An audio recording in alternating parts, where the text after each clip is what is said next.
Hello दोस्तों, कैसे हो सभी लोग। आशा करता हूँ सब भाई एकदम मस्त होंगे। तो भाई आज हम बात कर लेते हैं। काफ़ी भाइयों का कमेंट आ रहा था कि मेडिकल और डीबी से रिलेटेड आपको एक वीडियो बनानी है।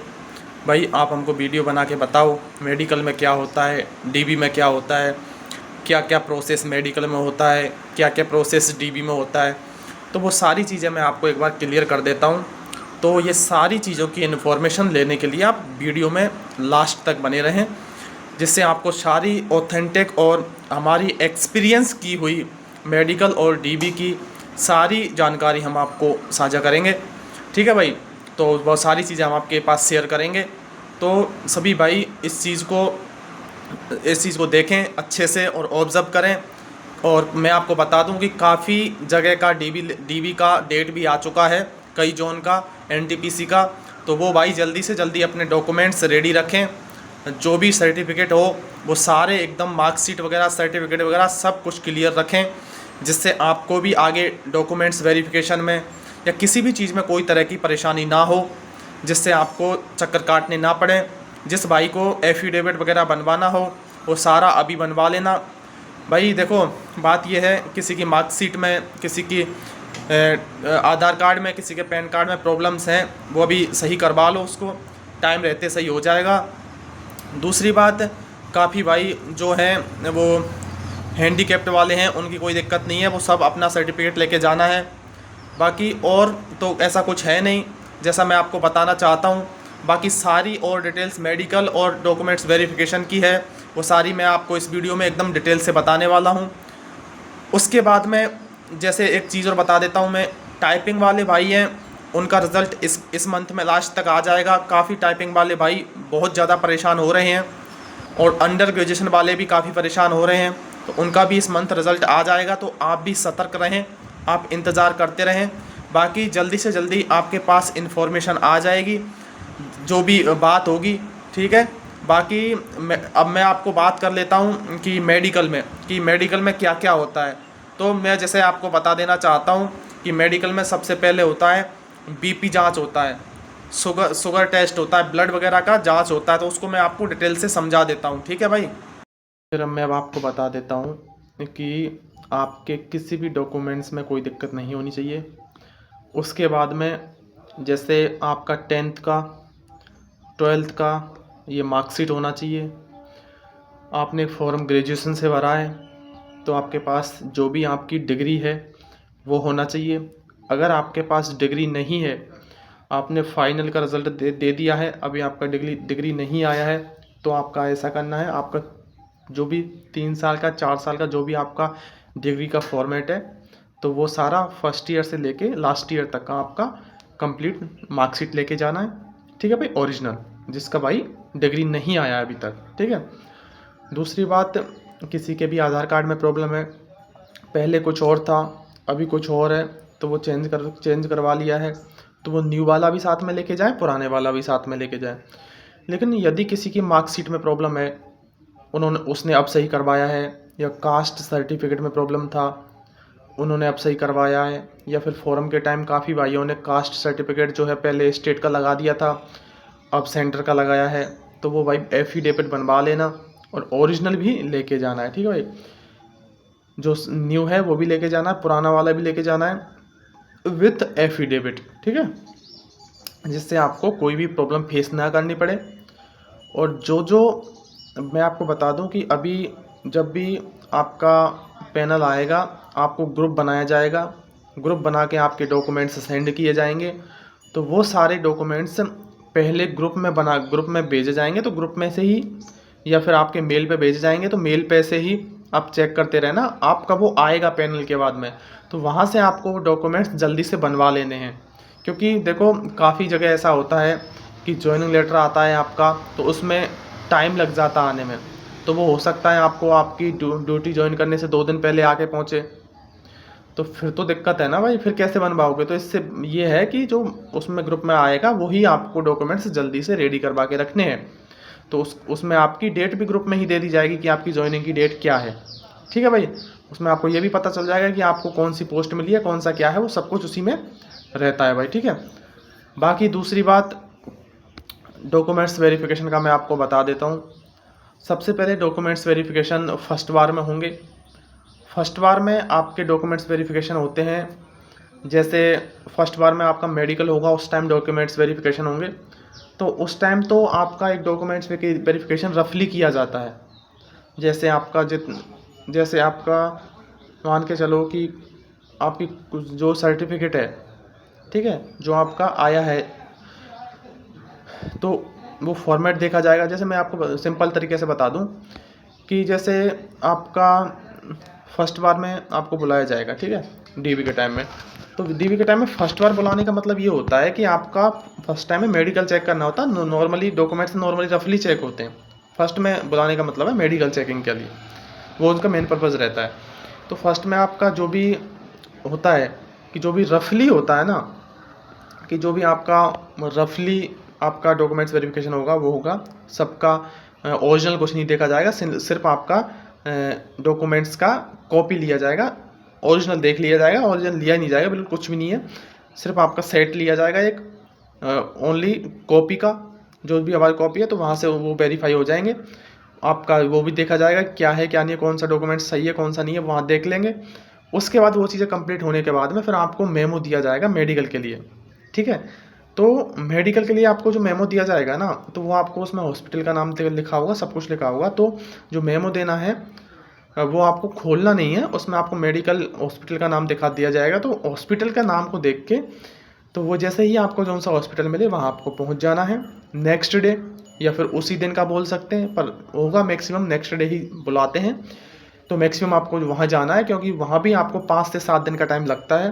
भाई इजीली धीरे धीरे काम करते हैं सारे, चाहे छोटा पीएससी हो, छोटा वो हो हेल्थ यूनिट, या फिर बड़ा वाला हो, बड़े में जल्दी होता है, छोटे में धीरे धीरे होता है।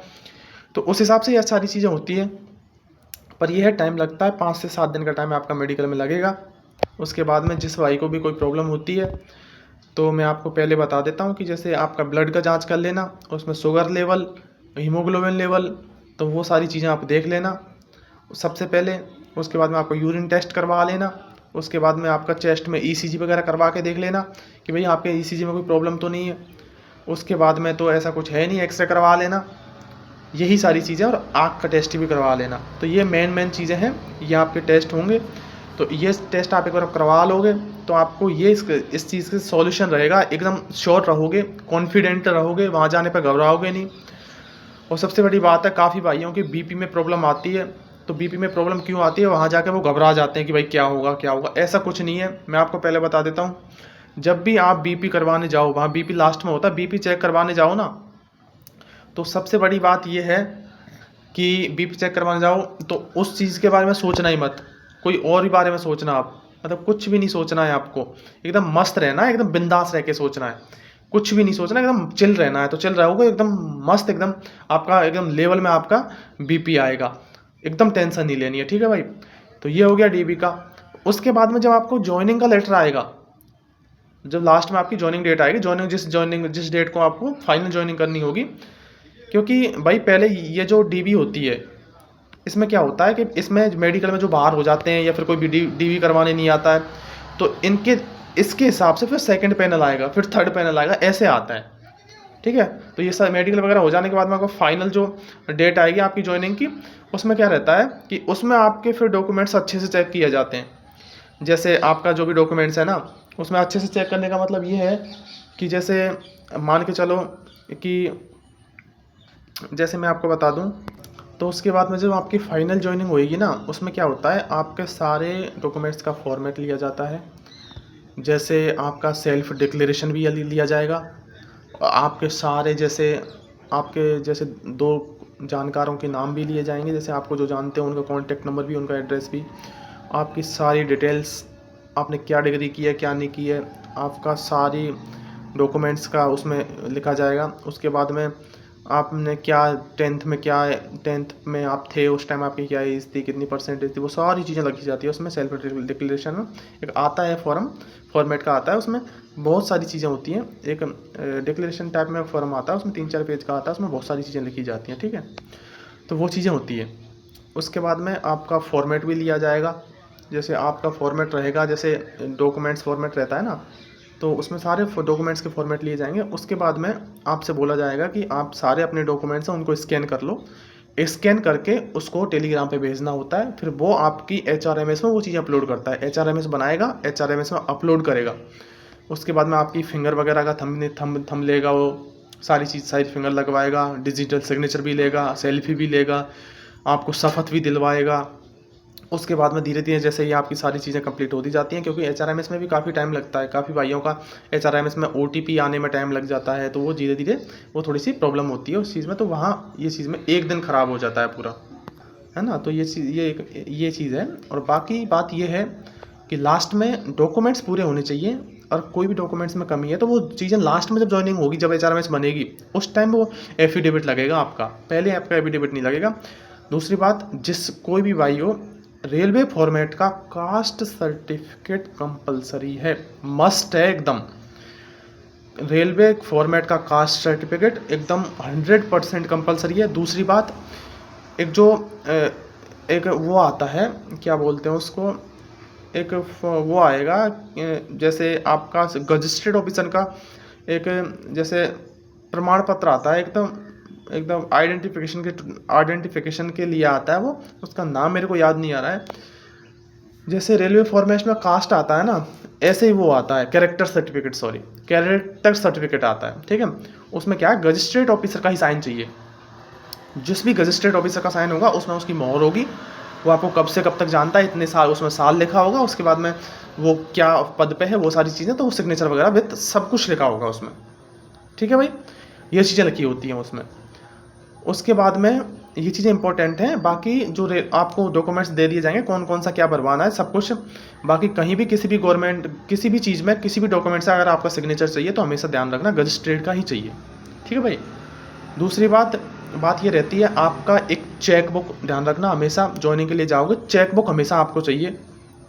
एक खाता SBI बैंक में खुलवा लेना, सरकारी बैंक है, अच्छा प्रोसेस रहेगा, अच्छी बेनिफिट रहेंगे, सैलरी में भी अच्छे रहेगा, आपका लोन प्रोसेस भी अच्छा रहेगा, ठीक है। SBI में खाता खुलवा लेना। दूसरी बात, एक चेक बुक ज़रूर रखना पास में, ठीक है भाई। तो ये सारी चीज़ें हैं। और मेडिकल का थोड़ा डिटेल में बता देता हूँ मैं। जैसे फर्स्ट डे जैसे आपका यूरिन और ब्लड का टेस्ट होता है, उसके बाद में आपका एक्सरे वगैरह होगा, ECG वगैरह होगा। उसके बाद में आपका जो भी आई टेस्ट होंगे, 2-3 बार आई टेस्ट करवा लेते हैं। उसके बाद में आपका जो भी चश्मे के नंबर वगैरह हैं वो चीज़ें वो मशीन में देखी जाती हैं, फिर आपको पढ़वाया जाता है, दूर से पास का कलर ब्लाइंड का देखा जाता है, आपसे लाइट दिखवाई जाती है, वो सारी चीज़ें साझा प्रोसेस होता है उसमें, ठीक है। तो वो धीरे धीरे होता है। बाकी कोई भी चीज़ में अब आप सारे भाई हो, आपको भी डॉक्यूमेंट्स बनवाने हैं, आपको भी मेडिकल देना है, तो किसी भी भाई को डॉक्यूमेंट्स से रिलेटेड कोई भी प्रॉब्लम हो, किसी भी डॉक्यूमेंट्स में कमी हो, तो वो मेरे को डायरेक्ट कमेंट करके पूछेगा। किसी भी भाई को कोई भी तरह की प्रॉब्लम हो, और किसी भी भाई को मेडिकल से रिलेटेड प्रॉब्लम हो, किसी भी भाई को कास्ट सर्टिफिकेट से रिलेटेड प्रॉब्लम हो। और बात दूसरी मैं आपको ये बता दूं कि अभी आपका NTPC का टाइपिंग का रिज़ल्ट नहीं आया है। जैसे ही टाइपिंग के रिज़ल्ट के बारे में मुझे पता चलेगा, मैं सबसे पहले आके आपको इन्फॉर्म करूंगा कि क्या प्रॉब्लम है, कब तक आपका रिज़ल्ट टाइपिंग का आने वाला है। तो जो भाई अभी यहाँ पे पॉइंटों से रह गए हैं, कुछ SM में, गुड्स गार्ड में, ये सब रह गए हैं, तो टाइपिंग में आपको बिल्कुल आपकी टाइपिंग अच्छी गई है, तो आप वेट करो इस चीज़ का। क्योंकि देखो, अगर आप वेट करोगे तो क्योंकि टाइपिंग का कट ऑफ कम जाएगा इनसे, और जो भाई इनमें कुछ पॉइंटों से रह गए हैं तो वो पेशेंस रखो, क्योंकि आपका नंबर टाइपिंग में पक्का आ जाए। काफ़ी भाई हैं जिन्होंने मुझे मैसेज किया कि भाई हम 0.8 से रह गए, 0.5 से 0.005 से रह गए, तो भाई उन सब का टाइपिंग में नंबर आएगा। सब पेशेंस रखो। जिसको मैंने बोला है कि इन भाई का टाइपिंग में रिजल्ट आएगा, जो यहाँ पे रह गए हैं अभी, तो उनका कंफर्म बता देता हूँ। जिस भाई को मैंने बोला कि आएगा आपका नंबर, तो उसका कंफर्म आएगा। आप मेरे को मैसेज कर देना उस टाइम जब आपका टाइपिंग का रिजल्ट आए। पक्का 100% श्योर बोल रहा हूँ मैं, आपका रिजल्ट पक्का बनेगा, ठीक है। तो किसी भी भाई की कोई भी और प्रॉब्लम हो तो मेरे को डायरेक्ट आप मैसेज कर लेना, या तो इंस्टाग्राम पे कर लेना या कमेंट कर लेना, ठीक है भाई। तो ये है कि तो भाई जिसके नंबर पॉइंटों में कम है तो बिल्कुल घबराए नहीं। देखो जिसके पॉइंटों में कम नंबर है ना, उसका मैं बता देता हूँ, उसका टाइपिंग भी नहीं क्लियर होगा ना, तो उसका सेकंड पैनल और थर्ड पैनल में या तो एसएम में या गुड्स गार्ड में या सीसीटीएस में, इसमें आपका पक्का रिजल्ट बनेगा। मैं आपको बता देता हूँ, सेकंड थर्ड पैनल तक आपका रिजल्ट बनेगा, पर आपको वेट करना पड़ेगा, पेशेंस रखना पड़ेगा इस चीज़ के लिए, ठीक है भाई। क्योंकि यार मुझे पता है ना, पहले भी एक एक डेढ़ नंबर तक कट ऑफ गिरी है भाई, पहले भी 2024 में भी एक एक डेढ़ नंबर तक कट ऑफ गिरी है, गुड्स गार्ड की भी, एसएम की भी, टीटी की भी। तो वो चीज़ें हमें पता है ना भाई, हमने वो सारी चीज़ें देखी हैं। तो उस हिसाब से आप एक पेशेंस रखो उस चीज़ के लिए, मैं आपको बताऊंगा पक्का आपका सिलेक्शन होगा। और अभी टाइपिंग का रिजल्ट आएगा, उसमें आप देख लेना भाई, टाइपिंग में भी हो जाएगा काफ़ी लोगों का जो सीजीएल वाले हैं। अब देखो, अब आपको फ़ायदा मिलेगा, जो लोग पॉइंटों में रह गए हैं ना, वहाँ उन लोगों के लिए अब फ़ायदा मिलेगा सीजीएल के बच्चों के लिए।